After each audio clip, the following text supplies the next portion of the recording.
प्रिया ने धूल भरी पांडुलिपि पर ब्रश चलाया। यह पांडुलिपि सदियों पुरानी थी और इसके पन्नों पर समय की छाप स्पष्ट थी। प्रिया ने धीरे धीरे और सावधानी से पन्नों को पलटा, मानो वे किसी भी क्षण टूट सकते हों। यह भाषा अजीब है, उसने फुसफुसाते हुए कहा। प्रिया ने अपने साथी देव की ओर देखा, जो पास ही खड़ा था। क्या तुमने कभी ऐसी भाषा देखी है? उसने पूछा। ब्राह्मी लिपि, देव ने उत्तर दिया। उसकी आंखें ध्यान से चित्रलेखों पर टिकी हुई थीं। लेकिन कुछ अलग है। ये ब्राह्मी जैसी दिखती है, लेकिन इसमें कुछ ऐसे प्रतीक हैं जो मैंने पहले कभी नहीं देखे। वे तीनों, प्रिया, देव और मीरा, महीनों से इस प्राचीन मंदिर के खंडहरों में डेरा डाले हुए थे। इस मंदिर के रहस्यों को सुलझाने के लिए उन्होंने अपने जीवन का एक बड़ा हिस्सा समर्पित कर दिया था। दीवारों पर उकेरे गए शिलालेखों को समझने की कोशिश कर रहे थे। हर शिलालेख एक नई पहेली की तरह था, जिसे सुलझाना आसान नहीं था। मीरा ने एक शिलालेख की ओर इशारा करते हुए कहा, यहाँ कुछ लिखा है, लेकिन यह बहुत धुंधला है। किंवदंती थी कि यह मंदिर एक शक्तिशाली पत्थर, अनंत ग्रहण का घर था। यह पत्थर समय और स्थान को नियंत्रित कर सकता था। इस पत्थर की खोज ने कई विद्वानों और खोजकर्ताओं को यहाँ खींचा था। एक पत्थर जो समय और स्थान को नियंत्रित कर सकता था।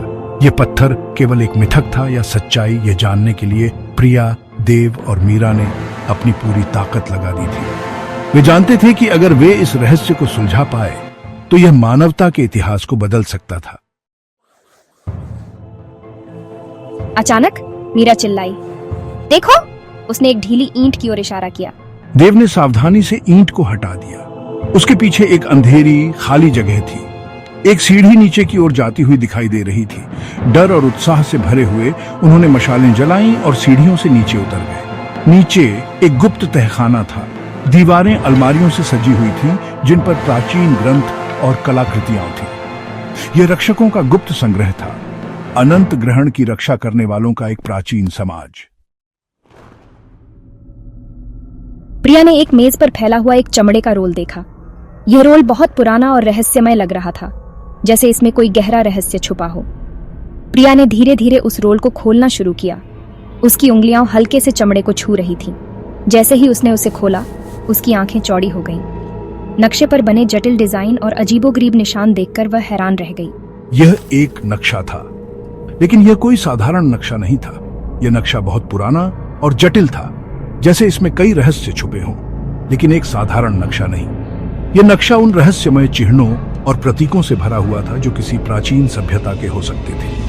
यह दुनिया का नक्शा था, लेकिन इसमें कुछ ऐसा था जो इसे अलग बनाता था। नक्शे पर बने चिन्ह और प्रतीक बहुत ही अजीब और अनोखे थे, लेकिन ऐसे चिन्हों और प्रतीकों से भरा हुआ था जैसा उन्होंने पहले कभी नहीं देखा था। यह नक्शा किसी रहस्यमय और अनजानी दुनिया का प्रतीत हो रहा था। यह क्या है? मीरा ने पूछा। उसकी आवाज विस्मय से भरी हुई थी। वह नक्शे को देखकर बहुत ही हैरान और उलझन में थी। मीरा ने पूछा। उसकी आवाज विस्मय से भरी हुई थी। नक्शे पर बने अजीबोगरीब निशान और प्रतीक उसे समझ नहीं आ रहे थे। देव ने नक्शे का अध्ययन किया। उसका चेहरा एकाग्रता से सिकुड़ा हुआ था। वह नक्शे के हर छोटे बड़े निशान को ध्यान से देख रहा था। उसका चेहरा एकाग्रता से सिकुड़ा हुआ था। वह नक्शे के हर छोटे बड़े निशान को ध्यान से देख रहा था। मुझे लगता है कि यह अनंत ग्रहण के टुकड़ों का स्थान दिखाता है, देव ने कहा। उसकी आवाज में एक अजीब सी गंभीरता थी। नक्शे पर बने निशान और प्रतीक उसे किसी गहरे रहस्य की ओर इशारा कर रहे थे।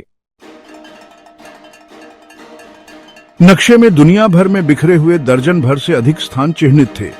प्रत्येक स्थान को एक प्रतीक और एक संख्या के साथ चिह्नित किया गया था।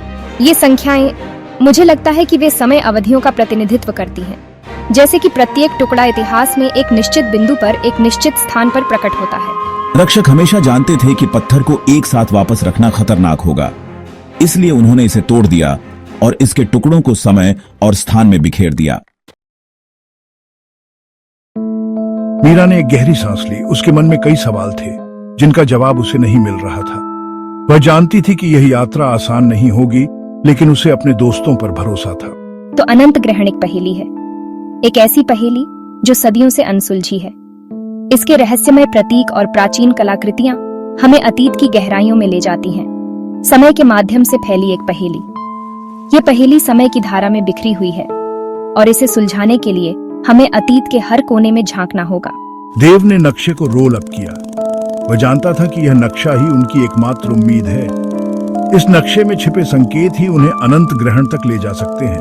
और ऐसा लगता है कि हम उन लोगों को खोजने के लिए एकमात्र हैं जो इसे हल कर सकते हैं। हमें उन प्राचीन खंडहरों में जाना होगा जहां सदियों से कोई नहीं गया। प्राचीन ग्रंथों के अनुसार अनंत ग्रहण में अकल्पनीय शक्ति थी।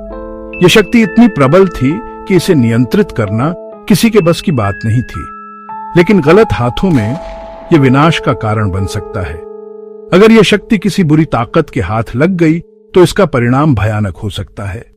रक्षकों ने इसे सुरक्षित रखने के लिए एक बड़ी कुर्बानी दी थी।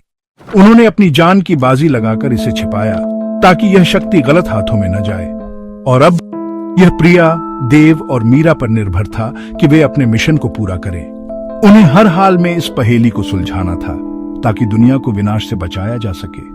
उनके सामने कई चुनौतियां थीं, लेकिन उनका हौसला बुलंद था। रक्षकों के ग्रंथों ने पत्थर की शक्ति और उसके संभावित खतरे के बारे में विस्तार से बताया। उन्होंने एक प्राचीन भविष्यवाणी का भी उल्लेख किया। एक भविष्यवाणी जिसमें कहा गया था कि एक दिन चुने हुए लोग आएंगे जो पत्थर के टुकड़ों को एकत्र करेंगे। क्या प्रिया, देव और मीरा वे चुने हुए थे? क्या वे रक्षकों की विरासत को निभाने के लिए किस्मत में थे? समय ही बताएगा। लेकिन एक बात स्पष्ट थी, उनका जीवन हमेशा के लिए बदल गया था। उन्होंने अपने बैकपैक किए नक्शा और कुछ आवश्यक कलाकृतियां अपने साथ ले ली। उनके आगे एक लंबी और खतरनाक यात्रा थी। एक ऐसी यात्रा जिससे उन्हें दुनिया भर में ले जाया जाएगा और उन्हें इतिहास के सबसे काले कोनों का सामना करना पड़ेगा।